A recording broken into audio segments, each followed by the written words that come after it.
Veneto.eu, il sito di promozione turistica della regione, si è rifatto il look con una nuova veste grafica, più foto e maggiori contenuti. Il portale è stato presentato a Milano in occasione della Borsa Internazionale del Turismo.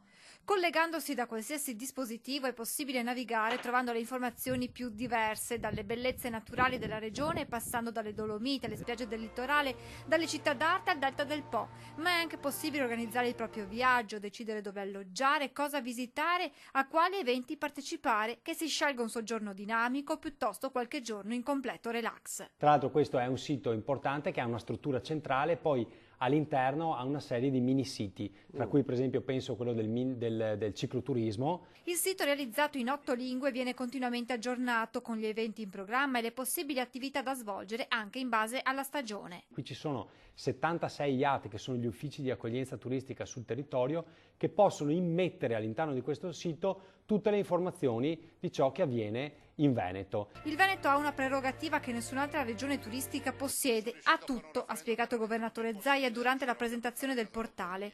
Ho voluto con forza questo sito per segnare il passaggio dall'analogico al digitale anche nel turismo, per dare, ha aggiunto il presidente del Veneto, il senso di un'offerta che fosse innovativa e allo stesso tempo semplice da consultare e acquisire.